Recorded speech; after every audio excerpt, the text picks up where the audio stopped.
Ito, kumakalat ngayon sa social media na si Senador Robin Padilla, isang balik Islam, ay nangangako daw na kung siya ang maging pangulo sa ating bansa, gawin niyang milyonaryo bawat Pilipino. Totoo kaya yon? Posible kayang magiging realidad ang naturang pangako? Pero totoo kaya na nangako siya dahil kumakalat ito, may mga vloggers na nagkomento kaugnay dito. Pero inanap natin ang kanyang video, wala tayong nakita na may pangako siyang pag siya presidente ay magiging milyonaryo o bawat Pilipino ay gawing milyonaryo. Kung ating balikan ang kasaysayan, hindi bago sa politika. Kung totoo man na may pangako dito sa ating bansa, ang ganitong ore na matatamis na pangako, mga kapatid. Bakit? Noon isang born again na senador, sino? Si Alan Peter Cayetano, di ba? Nangako siya na makatanggap umano ng 10,000 piso bawat Pilipino. At hindi lang yan. Gayon din si Senador Rodante Marcolita na isang INC. Meron din siyang pangako na magiging libre ang kuryente para sa mga consumer nga. Meron lang 2,000 pisong konsumo. Yun ang pangako, mga kapatid. So tatalakayin natin ito dahil ang nakita kong video, hindi yung pangako na gawing milyonaryo ang bawat Pilipino. Ang sabi niya, itong isinauli daw na salapi galing sa flood control, dapat sunugin na lang para di muling magamit sa mga mangnanakaw. Pumasok sa isip ko, kung sunugin kaya na lang natin itong mga pera na ito at ipagbawal ng Bangko Sentral na gamitin ang pera na yan. Ibig sabihin nun, pag pinagbawal natin to, mawawalan siya ng purchasing power, mawawalan siya ng kapangyarihan. Kapag nawalan niya ng kapangyarihan, ibig sabihin niyan, yung mga nagtago niyan, wala silang paggagamitan na niyan. Yan ang panukala ng isang balik Islam na senador. Number 1 yan sa Senado. Pero ang tanong, pinag-aralan kayang mabuti ni Senador Robin Padilla ang kanyang pahayag? Tatalakayin natin ito.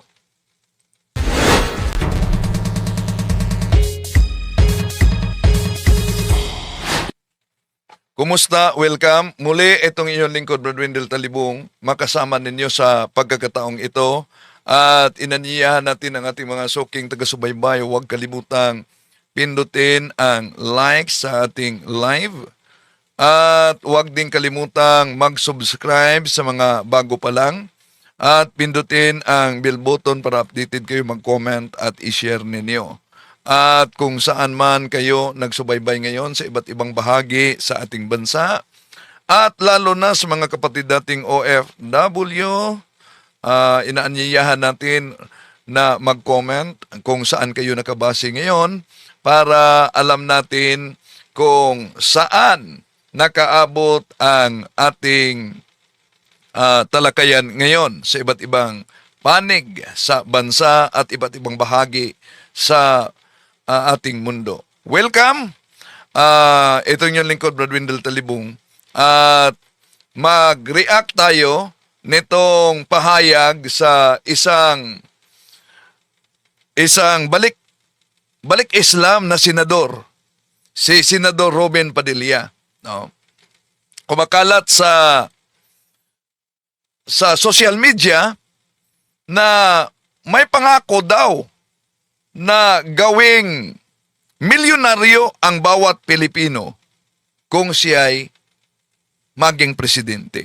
Pero sa totoo lang, hinanap ko talaga ang video, ni research ko kung meron ba talagang pahayag si Senador Robin Padilla, isang balik Islam, katulad sa nauna nang kumalat din sa social media ang isang INC na senador na si Senador Rodante Marcoleta na nag-react kaugnay sa Noche Buena dahil hindi daw umano yun pahayag niya na dahil sa kahirapan itigil na ang Noche Buena.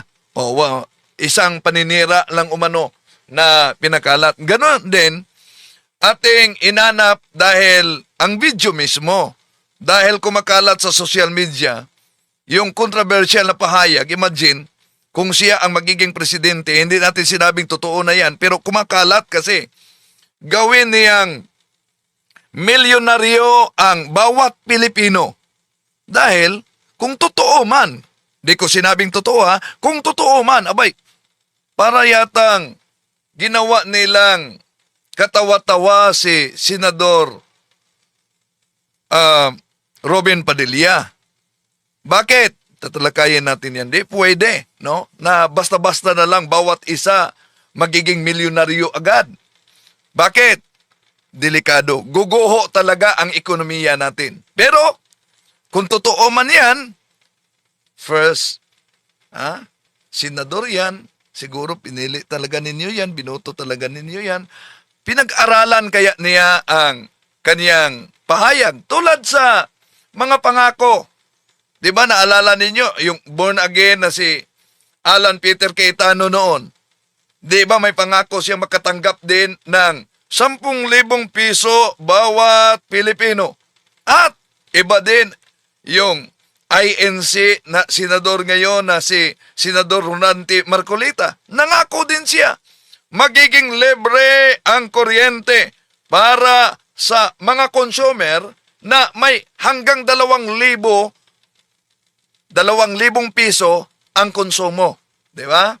O sa lahat pala na mga Katoliko, Happy Epiphany, no? Ipinagdiwang natin ngayon. Iwan ko kung mga ama nakasimula na ba pag-bless at paglagay ng joke, blessed joke sa bawat pinto ninyo. Yun ang tradisyon na matagal na gawin, lalo na pag Epiphany. So, balikan natin. Maganda at nakaaya-aya talagang pakinggan ang mga pangako na ganito. Lalo na sa gitna ng kahirapang dinanas ng maraming Pilipino. Di ba? Grabe ang paghihirap. Grabe ang korupsyon. Ngunit ang tanong, tunay ba itong solusyon? O pang-akit lang ba ito sa damdamin ng ating mga Pilipinong karamihan dinaranas ang grabing kahirapan? Hanggang kailan? Hanggang kailan kaya kakapit ang mga Pilipino sa ganitong uri ng pangako? Pero nang sinearch ko talaga ang video ni Senador Robin Padilla, isang balik Islam, nakita ko, meron siyang sinabi na yung mga pera na isinauli umano sa flood control corruption, may panukala siya. Yun ay interview sa TV na pinag-aari ni Pastor Apollo Kibuloy na para di na muling magamit ang pera na isinauli, may panukala siya. Mas mabuti na umano, sunugin na lang. So ito ang matinding pahayag at ang katanungan, pinag-aralan kaya ni Senador Robin Padilla ang pahayag na yon? Bakit? Dahil alam naman natin na ang pagsunog ng pera ay isang krimen. Kaya may sapat kayang pag-uunawa at konkretong plano sa likod ng ganitong pananalita sa TV pa mismo na pinag-aari ni Pastor Apollo Kibuloy? O isa lang kaya itong drama na may panganib na ideya? So ito ang bigyan natin ng reaksyon mga kapatid sa live natin ngayon. Isang balik Islam, number 1 sa Senado, Senador Robin Padilla. Susuriin natin kung may batayan ba ang mga pahayag ni Senador Robin Padilla na kung ganitong ori, kung totoo man ang may pangako, hindi ko nakita ang video niya, tulad sa Noche Buena na hindi totoo pala. Pero ang nakita ko na video para umano na di na magamit ang pera, dapat sunugin na lang. Yan. Ano ang masasabi ninyo sa pahayag diyan ng isang balik Islam na si Senador Robin Padilla, mga kapatid? So comment kayo, mga kapatid, kaugnay sa pahayag niya. Mag-react tayo. Pero dito muna tayo sa kumakalat na asan ba yun? Pakita natin na yung kumakalat na pahayag. Ito. Kumakalat na pahayag na gawing milyonaryo ang bawat Pilipino. So, inanap ko talaga ang video niya, pero wala tayong makitang opisyal na pahayag o dokumento man mula mismo kay Senador Robin Padilla na nagsasabing kung magiging presidente siya, gagawin niyang milyonaryo ang bawat Pilipino. Wala ring opisyal na platform o manifesto na naglalaman sa naturang pangako. No? Pero maraming kumakalat sa social media kaugnay diyan at may mga vloggers na tinitira si Senador Robin Padilla dahil hindi pinag-aralan umano ng mabuti ang pahayag na imagine gawing milyonaryo ang bawat Pilipino. So bakit? Dahil delikado kung totoo man, no? Ang ganitong napakaganda pakinggan, di ba? Na imagine bawat Pilipino gawing milyonaryo, pero dapat pinag-aralan niyang mabuti kung totoo man. Dahil kung gawing milyonaryo, abay, humigit kumulang 110 million na mga Pilipino. So kung gawing milyonaryo, abay, ilan ang kailangan? Mahigit 110 trillion ang kailangan. So ibig sabihin, mas mataas ito at sobra pa sa taonang budget ng ating gobyerno. At higit pang kabuoang kayamanan ng ating bansa. So, kung totoo man, walang realistiko talaga o legal na mapagkukunan sa pundo kung totoo man, kung pinag-aralan man. No? At bakit sinabi natin na delikado kung gawing milyonaryo bawat Pilipino? Dahil posibleng mangyari yung matinding inflation sa ating bansa. Kapag sabay-sabay binigyan ng malaking pera ang bawat Pilipino, ano mangyari? Tataas yung presyo ng bilihin. Mabaliwala yung halaga ng pera. Ang milyonaryo ngayon ay maaaring maghirap na bukas. Masisira ang ekonomiya natin, hindi iyayaman ang taong bayan. Babagsak ang piso at kawalan ng tiwala. Babagsak ang halaga ng piso. Kung mangyari man yan, mawawala ng tiwala yung mga investor, lalayo ang mga negosyo, lalo na ang trabaho, delikado. So ang resulta, mas kaunting oportunidad, mas maraming maghihirap pa.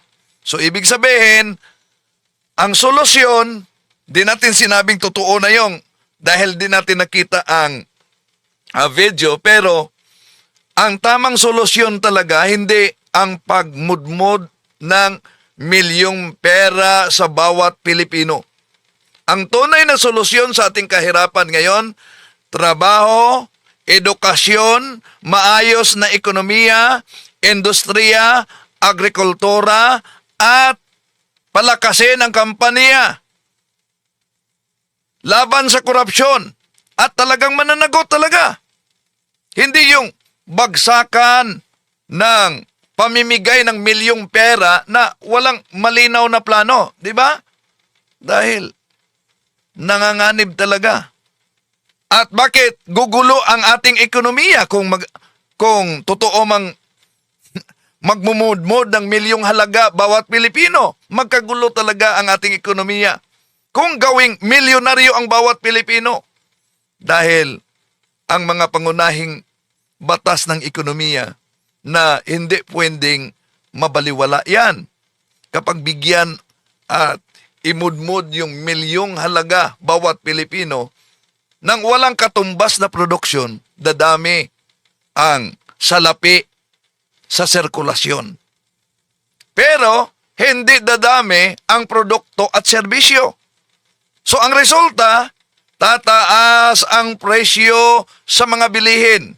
Ibig sabihin, yung 1,000 bigas ngayon, pwedeng magiging 10,000 o higit pa ang halaga kung yun ang mangyari.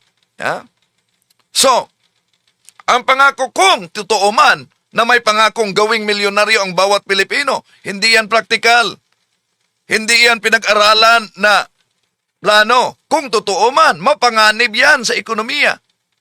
At pwedeng isang malaking panglilingla sa masa. Ibig sabihin, ang tunay na solusyon, hindi yung pangmumudmod ng milyon bawat isa.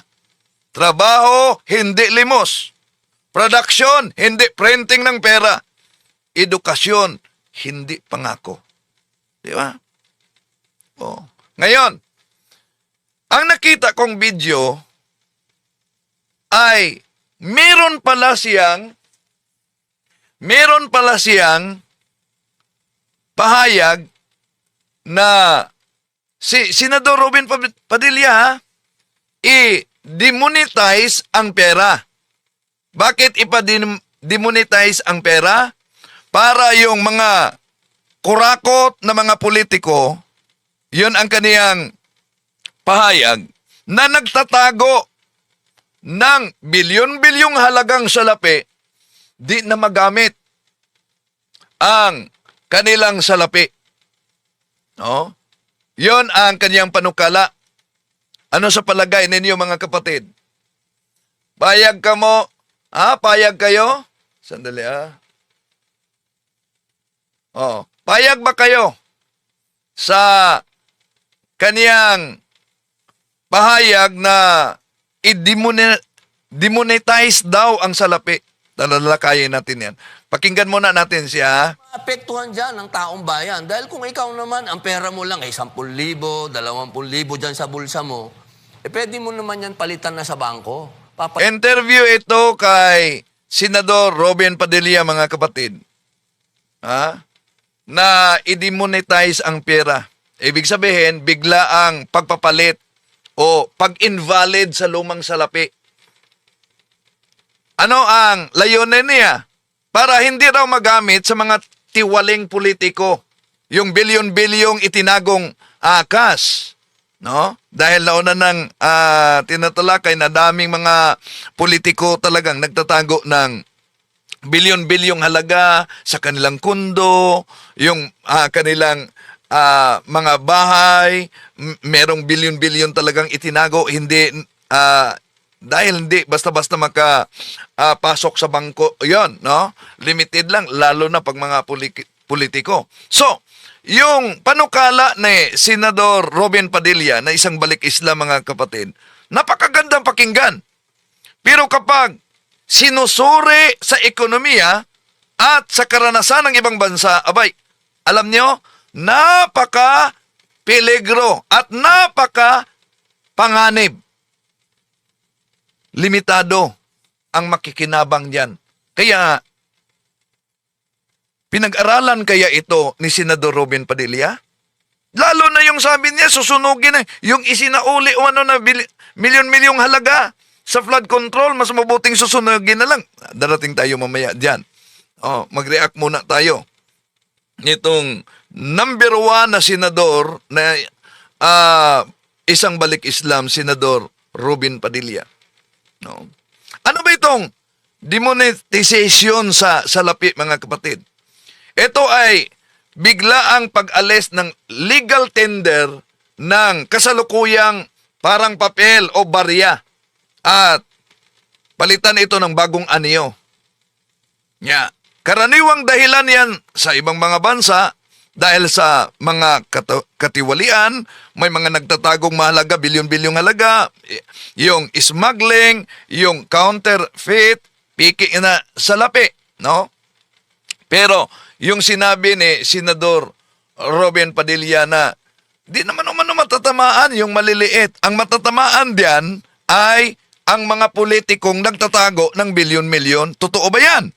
Epektuhan dyan ng taong bayan. Dahil kung ikaw naman, ang pera mo lang ay 10,000, 20,000 dyan sa bulsa mo, pwede mo naman yan palitan na sa bangko. Yan ang kaniyang pahayag. No, di maapektuhan ang taong bayan. Ang maapektuhan diyan ay ang mga politiko. Pero alam nyo, kung pinag-aralan talaga yang mabuti ni Senador Robin Padilla, dahil alam natin, ang daming mga researcher siguro niya bilang senador. Kung pinag-aralan niya, siguradong makita niya na tatamaan sa naturang panukala yung mahihirap at lalo na ang informal sector. Bakit? Dahil alam naman ng karamihan, iwan ko kung di ba alam ni Senador Robin Padilla, na maraming Pilipino ang walang bank account, di ba? Kung may deadline ang palitan ng pera, sila ang pinaka malulugi. Araw-araw, naghanap buhay. Asan? Sa palengke, tricycle drivers, sari-sari. At posibleng maantala. At malaking kagaluhan yan sa ekonomiya. Bakit? Cash shortage. Babagsak ang bintahan.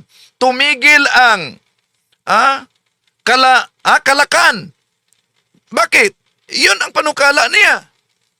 At pwedeng tumaas ang presyo at mawala ng tiwala ang tao sa pera. So, hindi din garantiya na yung pag-demonetize sa pera, yun ay mabisang paglaban sa korupsyon. Bakit? Ang malalaking kurakot, kadalasan, hindi lang cash ang hawak nila. Yung mga malalaking kurakot, ang kadalasang hawak nila ay may real estate sila. Meron pa silang gold. Meron pa silang dollar bank accounts.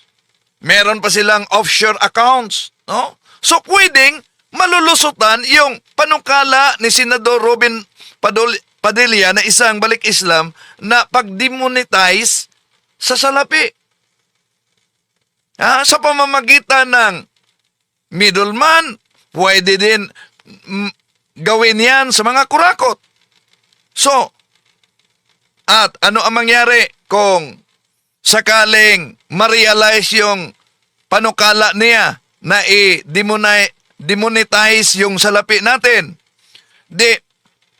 Kailangan talaga ng malaking gasto ang ating bansa at tinatawag na logistical nightmare. Bakit? Mag-imprinta ng bagong pera. So IT upgrades. Yung seguridad. Bilyon ang gasto sa gobyerno kung gawin yan. Kaya, ang tanong, pinag-aralan ba kaya niya yung mabuti? Dahil kahit ang ibang mga bansa yan, sinubukan yan ng ibang bansa. At ang epekto sa illegal na yaman, ngunit malaki ang pinsala sa mga small businesses at sa mga employment. Sa huli, bumalik sila sa sistema kaugnay sa perang na ideposito na. So, ano daw ang sabi niya? Ang epekto hindi sa taong bayan, kundi sa mga kurakot. Palitan naman yan sa bangko. Kung mag-withdraw ka naman, bibigyan ka na ng bagong pera niyan. Kaya ako walang maapektuhan dito kung hindi yung mga nagtago lang ng pera. Yung mga nag-hoard lang ng 1,000. Sana po makinig ang Bangko Sentral. Alam ko pong suntok ko to sa buwan. Yan. Pakiusap niya yan. Sana po makinig ang Bangko Sentral, suntok sa buwan. Bakit sinabi niyang suntok sa buwan ang kaniyang panukala? Una, ang kailangan talaga at epektibong solusyon laban sa korupsyon, yung paghigpit sa anti-corruption laws. At yung forensic auditing. Yung lifetime check mismo. At asset recovery. At napansin naman natin na may mga isinauli na para sa mga gustong maging state witness, di ba? So, higpitan talaga. Yung tinatawag na matatag na hustisya, mabilis at tiyak na parusa, yun ang kailangan. Dahil ang demonetization ay parang martilyo ito sa problema, mga kapatid, na nangangailangan talaga ng tinatawag na precision tools. Maaari itong makasakit sa masa, magdulot ng kaguluhan sa ating ekonomiya, at hindi siguradong matatamaan yung tunay na malalaking kurakot sa ating bansa. Kung ang layunin ay sugpuin yung katiwalaan, yung korupsyon, so, sistema, batas at hustisya. Hindi yung biglaang pagpapalit na lang ng pera. Ang mas matibay ay ang mga kurakot dapat talaga managot, di ba? Yun talaga. Yung sabi niya na ang maapektuhan, yun lang umanong nagtatago ng pera. Balikan natin. 1,000. Sana po makinig ang Bangko Sentral. Alam ko pong suntok ko to sa buwan. Dahil marami po ditong maapektuhan. Unang-una na po yung mga politiko. Alam niyo po, ito po kasi galing sa wild imagination ko. Yun. Galing sa wild imagination. Ibig sabihin, nakabatay lang sa wild imagination niya. Hindi. Pinag-aralang mabuti. Yung sinabing maapektuhan, yun lang nagtatago ng pera. Totoo kaya yon? Ang pag-demonetize sa pera, mga kapatid, ay hindi kayang ihiwalay ito yung kurakot at mga ordinaryong mamamayan. Kapag bigla ang binawi o kaya pinalitan ang bisa ng salapi, lahat na may hawak ng cash ay tatamaan. Hindi lamang ang mga tiwaling politiko. Dito sa Pilipinas, malaking porsyento yung mga mamamayan na cash-based talaga. Maliliit na mga negosyante, mga magsasaka, mga mangingisda, mga chopper, di ba? OFW families, mga senior citizens na walang sapat na access sa bangko. Sila yung unang mabibiktima. Samantalang yung mga malalaking kurakot, ano mangyari? Meron silang tinatawag na offshore bank accounts. Meron silang real estate at negosyo. Meron silang mga stocks. Meron pa silang mga posibleng dollar accounts. Di ba? At iba pang financial instrument. So, ibig sabihin, may paraang umiwas ang mga kurakot. Yung mga kurakot na mga mayayaman na ngayon, meron silang paraan na iiwas sa demonetization. Samantalang, ang mga marilita, yung middle class, yung umaasa sa physical na pera, wala silang lusot. Okay. tuloy natin mga kapatid. Ito talaga ang kanyang panukala. Dahil nung minsan po ako'y nakaupo sa plenaryo, nanonood ako dun sa monitor. Pinakita ng Senado yung mga sangkot sa flood control na nag-surrender ng pera. Limpak-limpak na pera po, talagang milyon-milyon na tagi-1,000. Kasabay po niyan, noong pinakita din, yung video naman ni Congressman Saldico, na puro limpak-limpak din na pera, na puro tagi-1,000. Well, parang exaggeration yata ang pahayag ni Senador Robin Padilla. Ang nakita ko lang sa ipinakita kay Saldi ko, mga malita lang yon, di ba? Malita. Wala tayong nakitang limpak-limpak na pera.